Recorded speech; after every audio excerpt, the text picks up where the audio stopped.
Selamat datang di paparan kita kali ini. Hari ini kita bakal lewatin agenda basa-basi dan langsung aja terjun bebas ke dalam salah satu misteri sejarah nyata dari abad ke-19 yang sejujurnya benar-benar bikin geleng-geleng kepala. Siapkan diri Anda untuk sebuah kisah yang penuh sama teka-teki aneh, konspirasi kerajaan, dan misteri psikologis yang saking rumitnya masih terus diperdebatkan sampai detik ini.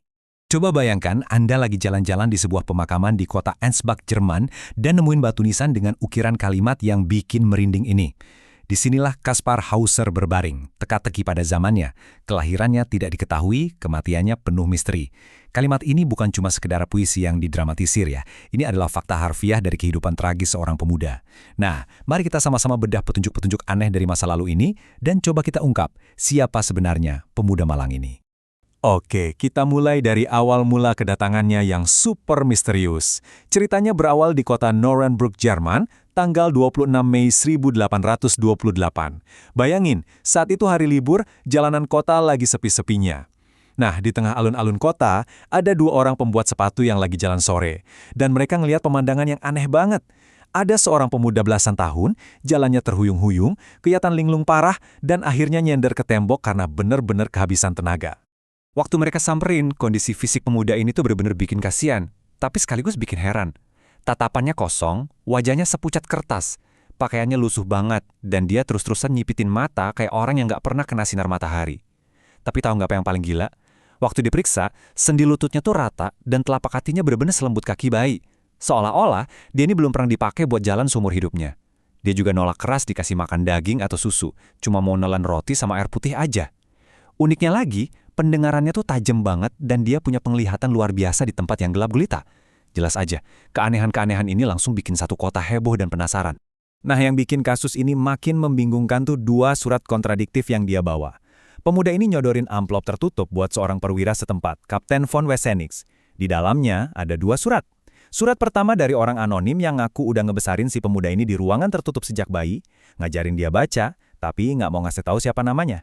Terus surat kedua, diduga dari ibu kandungnya, yang bilang nama anak ini Kaspar, lahir tahun 1812, dan ayahnya mantan prajurit kavaleri yang udah meninggal. Waktu ditanya-tanya, pemuda ini cuma bisa ngulangin satu kalimat yang dihafalnya kayak kaset rusak. Aku mau jadi penunggang kuda seperti ayahku, dan aku tidak tahu. Kapten von Wessenig kan bingung banget ya. Akhirnya dia serahin pemuda ini ke polisi. Polisi yang udah frustrasi nyoba ngajak ngobrol akhirnya pakai taktik lain. Mereka kasih dia pena sama kertas. Dan tebak apa yang terjadi? Pemuda yang kelihatannya nggak ngerti apa-apa ini dengan sangat lancar menuliskan satu nama, Kaspar Hauser. Cuma itu, nggak ada info lain.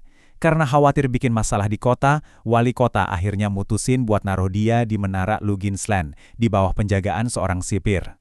Tapi tenang, hidup Kaspar nggak selamanya di menara. Setelah 2 bulan jadi semacam tontonan publik yang narik perhatian kemana-mana dan dijuluki anak Eropa, pemerintah kota akhirnya sadar kalau dia butuh perawatan yang lebih manusiawi.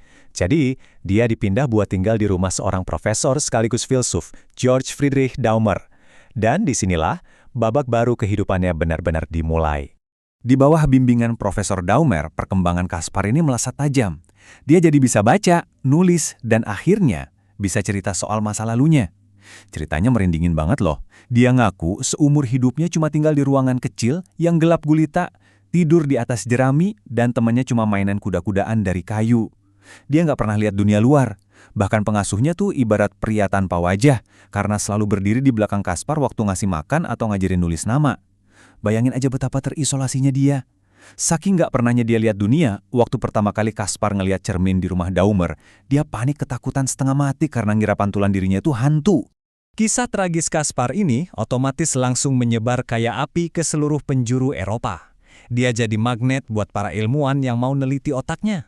Tapi, yang lebih gila lagi, muncul rumor di kalangan bangsawan kalau Kaspar ini sebenarnya bukan rakyat jelata. Konon, dia adalah pewaris takhta kerajaan Baden, Pangeran Karl yang ditukar pas masih bayi sama ibu tirinya. Wah, cerita ini saking populernya sampai bikin seorang miliarder Inggris, Lord Stanhope, datang dan keluarin duit banyak banget buat ngadopsi Kaspar. Stanhope bertekad banget buat ngebongkar asal-usul kerajaan si Kaspar ini. Tapi, Tunggu dulu, mari kita lihat gimana cerita ini perlahan-lahan berubah arah dari kisah sedih jadi sesuatu yang jauh lebih gelap. Seiring berjalannya waktu, rasa kasihan orang-orang mulai berubah jadi kecurigaan. Kenapa? Karena orang-orang terdekat Kaspar, termasuk para sponsor yang biayain hidupnya, mulai sering banget mergokin si anak Eropa yang lugu ini lagi berbohong. Dan kecurigaan ini makin memuncak karena ada serangkaian serangan yang selalu menimpa Kaspar pas dia lagi ada masalah. Gini dah lini masanya. Oktober 1829, pas hubungannya sama Profesor Daumer lagi renggang, tiba-tiba Kaspar ditemukan berdarah di ruang bawah tanah, ngaku diserang pria misterius. Terus dia dipindah ke rumah keluarga Biberbach. April 1830, ada pistol meletus di kamarnya dan bikin kepalanya lecet. Dia bilangnya sih kecelakaan kesandung kursi.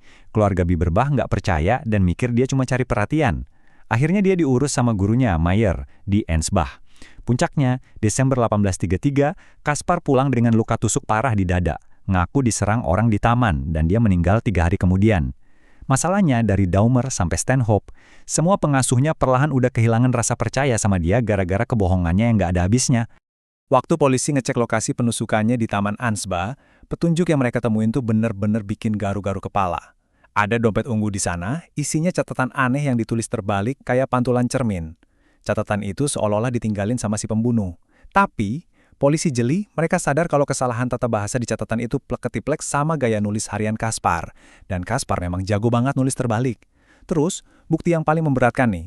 Di lokasi kejadian yang lagi ketutup salju tebal waktu itu, polisi hanya nemuin 1 pasang jejak kaki.